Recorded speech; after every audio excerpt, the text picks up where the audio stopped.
Okay, here. So we have Over the Influence by Cara Alimo. I had the privilege not too long ago in Coral Gables, basically, which is in Miami, to meet the author and listen in and participate in a discussion about the book, which is titled Over the Influence: Why Social Media is Toxic for Women and Girls and How We Can Take It Back. I previously posted the conversation on Spreaker here. Had some issues with the audio. My voice was way louder than the recorded audio, even though I thought I adjusted that. But hey, my haphazard on the road mobile podcasting is still, after all these years, I'm working out the bugs, but it's there, and eventually I will edit it and even out the audio. But the full book discussion recording is here on World Reading Club, and you can find it also on worldreadingclub.com with a photo drop from the event. This is just the introduction, and the introduction actually follows along pretty closely with what she discussed during the book, that part of the book tour that she was on.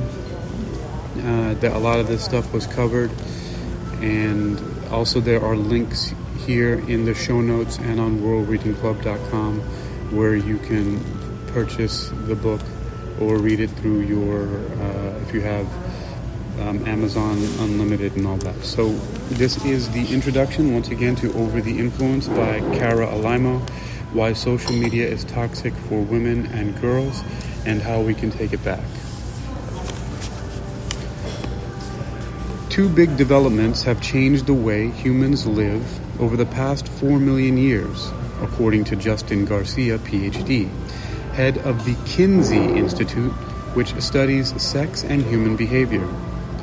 The first was the agricultural revolution around 12,000 years ago, when humans stopped being migratory. The second was the arrival of the internet over the past few decades. The internet, and especially social media, has had a seismic impact on everyone, not always for the better. But it's been particularly awful for women and girls, and we're only just beginning to reckon with what it's doing to us. In this book, I'll show you how social media is affecting every aspect of our lives, from how we feel about our bodies to how we parent our children and how successful we are in our careers. My name is Cara Alimo, and I'm a communication professor at Farley Dickinson University. I'm also a social media user and a mom.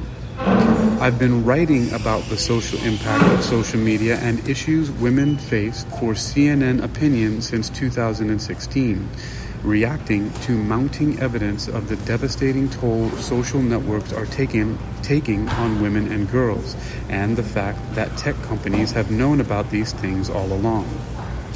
For this book, I've talked to people who identify as women and non-binary about how social media has affected their lives. They represent a wide range of ages, races, ethnicities, classes, sexual and gender identities, physical abilities, and political affiliations. Some live and work on social media. Others have deleted their profiles forever.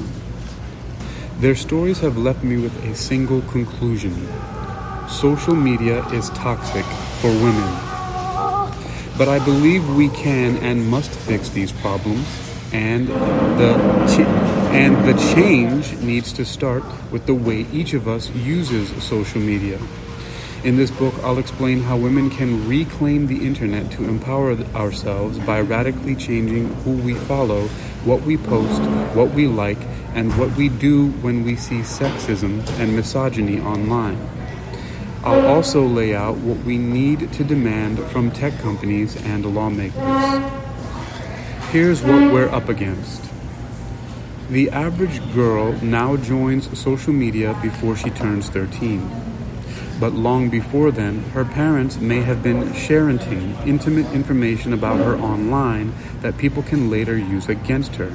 to bully her in high school or discredit her when she grows up to become a public figure.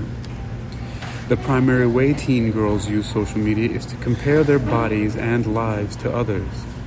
When they find that they don't measure up to the filtered, glamorized images posted by influencers and friends, many girls feel jealous and unhappy.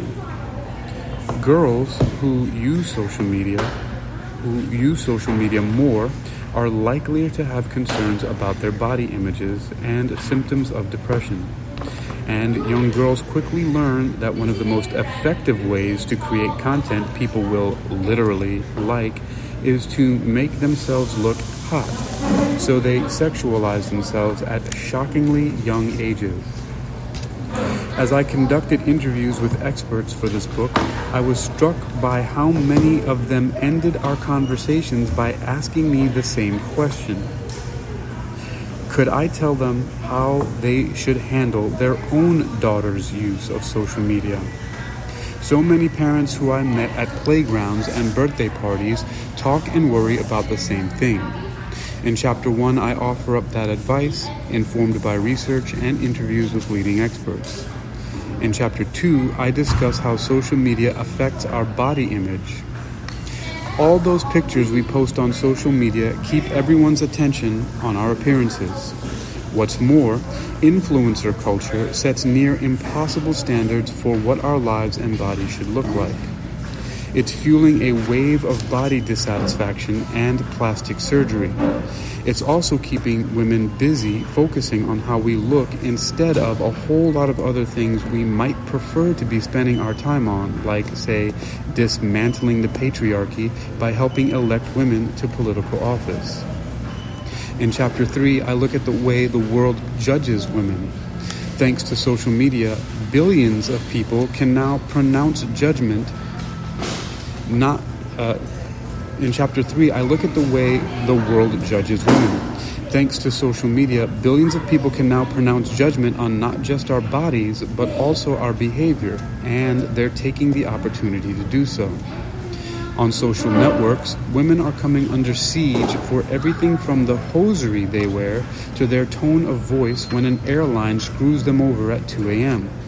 As I probably don't have to tell you, men simply aren't judged by the same standards.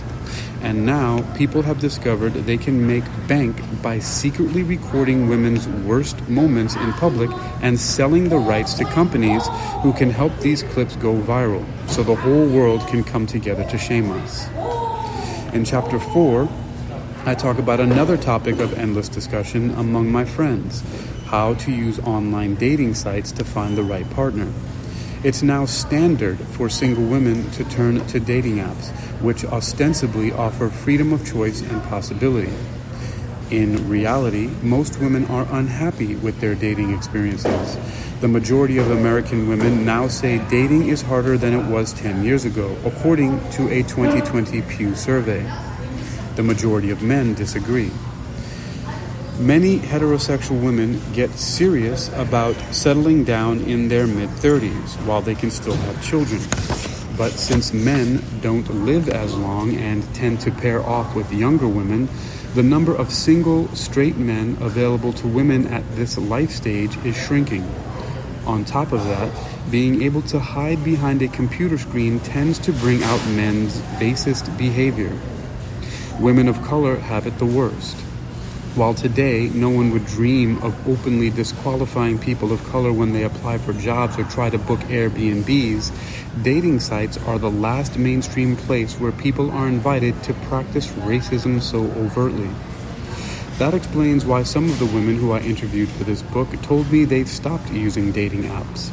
The other reason? They say many of the men they're being matched with aren't real. Catfishing, pretending to be someone else, forming emotional relationships online, then hitting up victims for money, is now a major global business. And women are considered easy targets because we're perceived as emotionally vulnerable, especially when dating. But I also tell the story of a friend who applied the same degree of strategy and savvy she used in her elite global business consulting work to online dating, and is now happily married. I share her tips for protecting yourself and finding the person you're looking for online. In Chapter 5, I discuss the new forms of sexual violence and femicide that have been enabled by the internet. Online dating sites now make it easier for rapists to find victims. There are almost no statistics on how many violent crimes are tied to dating apps, which conveniently helps platforms evade responsibility for endangering women's lives. However, according to a report released by the United Kingdom's National Crime Agency, more men are becoming sex offenders because it's now so easy to find victims. And in a non-scientific survey conducted by Columbia Journalism Investigations, out of 1,200 women who dated online, a jaw-dropping 31% said they'd been sexually assaulted by someone they met on a dating app. What's more, thanks to social media, it's now possible to sexually exploit women and girls remotely, and it's happening with alarming frequency. Sextortion, blackmailing a woman to engage in sex acts, often by getting her to share a racy image, then threatening to release it publicly if she doesn't do more, is just one example. One 13-year-old girl was sextorted by a 30-year-old man in Israel while her mother was in the same room. I also discussed the non-consensual sharing of nude images. While this is often called revenge porn, Kamala Harris points out in her autobiography that it's not the right term. Revenge often isn't accurate because the women haven't done anything wrong, and the images frequently weren't ever intended to be porn. For women who, unlike men, are frequently shamed rather than celebrated for our sexuality, this is often life-destroying. Former California Congresswoman Kate Hill resigned from Congress when her nude images were released online, while so many men who have been accused of sexual abuse, including the then President Donald Trump, have remained in office. I also look at how on social media, when like-minded sociopaths, like men's rights activists, get together, their beliefs become even more extreme. Now, the men who have been radicalized in online communities for misogynists are going out and committing real-world violence. For example, since 2014, there have been numerous acts of mass violence against women committed by involuntary celibate men who believe they've been wrongly deprived of sex with beautiful women. And now, so-called incel ideology has permeated youth culture on TikTok, where jokes about violently abusing women are commonplace and considered hilarious. In Chapter 6, I take on the world of influencers. If you watch or read the news, you'll see regular stories about the rare people who make millions of dollars from their social media content. But the truth is that most of the people who try to work as online content creators, the people popularly called influencers, are women who never earn a living wage for their labor. One scholar now calls them digital housewives. Meanwhile, when women in other professions try to use social media to bolster their careers, they often end up with fewer followers, reposts, and speaking opportunities than their male counterparts. In the next two chapters, I look at how misinformation is directly targeted to us because of our gender. In Chapter 7, I explain how when women become mothers, they routinely turn to the internet for information and support. What they often find instead is misleading information or misinformation that encourages them to make dangerous, potentially deadly decisions. While experts have been sounding alarms about the impact of fake news on elections, they've mostly ignored what I call misinformation from mommies. On social media, people with no medical training declare themselves to be experts and urge women to go into childbirth, a process that poses significant risks of deadly complications without the benefits of modern medicine. Women are made to feel guilty for using safe pain medication during labor, while no one advocates withholding pain management from men who undergo excruciating medical procedures. And sanctum mommy culture makes mothers feel like failures if the realities of their lives don't match up to Instagram images of other people's children smiling beautifully in starched white dresses while eating their homemade organic snacks. Beneath these veneers, Instamoms are every bit as vulnerable as the women they may inadvertently shame, of course, as they look online for validation in a culture that makes it near impossible for women to balance their careers, children, and sanity, and contend with the reality that, if they want to make money from sponsors, their posts must be cheerful. In Chapter 8, I discuss how anti-vaxxers convince women that safe, life-saving vaccines are dangerous. One way they've built their movement online is by reaching out to women when they're most vulnerable, after their child has died or received a devastating medical diagnosis, and convincing them vaccines were responsible, turning them into fierce anti-vax advocates. This has been going on for years, and it laid the groundwork for people to be skeptical of coronavirus vaccines.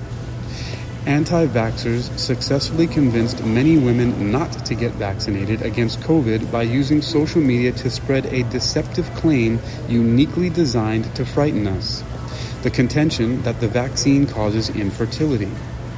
Then, when they or their family members got sick or schools were shuttered due to community spread, women were largely the ones left to handle the fallout.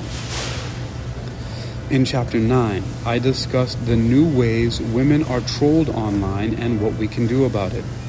A 2020 study conducted by the Economist Intelligence Unit found that 38% of a sample of women in 51 countries have been victims of online violence, from violent threats to stalking to doxing, posting private information like someone's address online.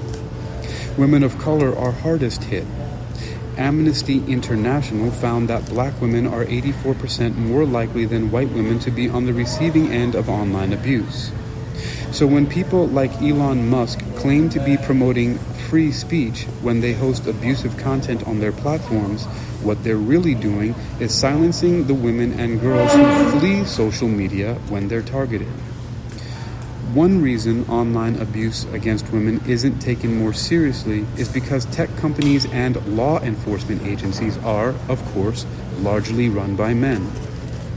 Women routinely say that when they file reports of abuse after men threaten to attack them online, tech companies either don't respond or claim their terms of service weren't violated. When women report online death threats to police officers, or when women report online death threats to police, officers often don't investigate. By contrast, people who make death threats against police officers online are often promptly identified and prosecuted. In Chapter 10, I look at the shocking sexism and misogyny that women who work in Silicon Valley and as social media managers for brands are up against. The cultures inside tech companies have been described as brotopia, but they're far from utopia for the women who come up against rape jokes and sexual passes from their bosses as a normal part of trying to do their jobs. Meanwhile, most of the people who run the social media accounts of companies and other organizations are women. The average salary for a social media manager is roughly a third of the average salary in the male-dominated tech sector, even though many of the skills social media managers draw upon are remarkably similar to those in tech jobs. I also discuss how, by reading our emails, tracking our physical locations via our phones, and following our every online move, modern tech companies have created what Al Gore calls a stalker economy.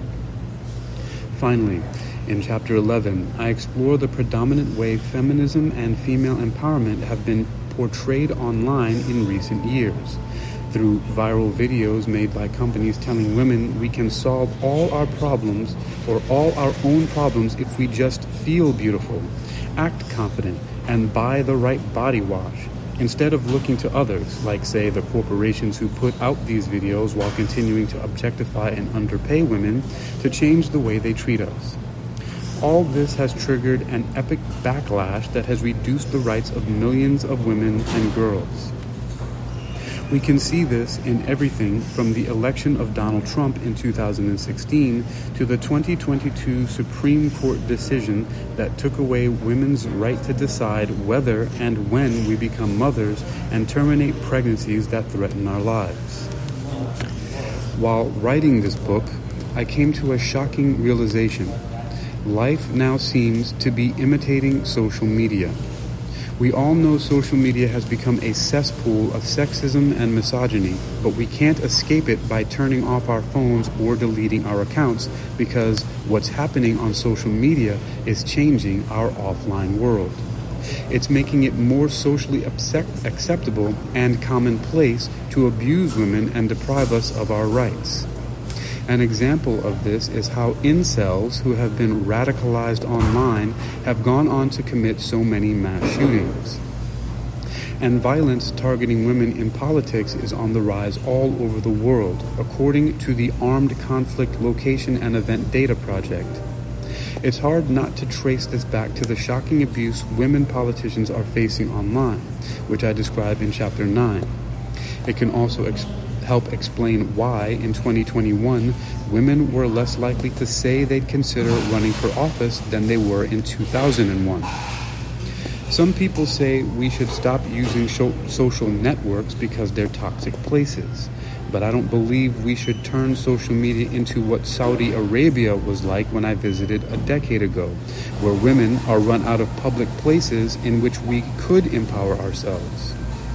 It's also increasingly clear to me that this solution wouldn't work anyway, because as men become more radicalized online, they're becoming more emboldened to abuse and even kill women offline. We can't stand down and let this keep happening. We have to fix what's wrong with social media. This book is motivated by my fears about how using social media and living in the world wrought by social media will affect my own young daughters. It's a rallying cry for us to use our collective power to upend this entire system. I'll explain exactly how we can do it by recognizing and calling out the subtle and not so subtle sexism and misogyny we find online. Rejecting the misinformation that is directly targeted to us because of our gender, using our platforms to boost one another and call attention to the injustices we collectively face, and demanding that tech companies and lawmakers crack down on the astounding new forms of violence and abuse we're up against online. Let's do this. All right. So that was the intro to Over the Influence by Cara Alaimo, Why Social Media is Toxic for Women and Girls and How We Can Take It Back. Again, the live recording of her book discussion is also on worldreadingclub.com, where I published it last week. I met Cara Alaimo in the end of April, I think it was April 29th, in Coral Gables in Miami, where she was there doing a discussion of it. And I had the opportunity not only to listen into the discussion, but to participate and ask some questions and get some feedback. So that is how I even found out about this book in the first place. I didn't even know that it existed until I was at the Books and Books in Coral Gables and saw that they were having the event. And then her and her host, her moderator, were gracious enough to let me record the audio for the previous podcast that was published on May 7th, 2024. It's about an hour long, and you can hear pretty much her discussion and her takes on the same things that you heard in that intro there that I just read. Yeah, and it was actually on April 29th of 2024 when I met her at Books and Books in Coral Gables, aka Miami, which is not too far down the street from University of Miami. So you can go ahead and check that out. The links to that will be on the show notes for this, and also you can find it on worldreadingclub.com.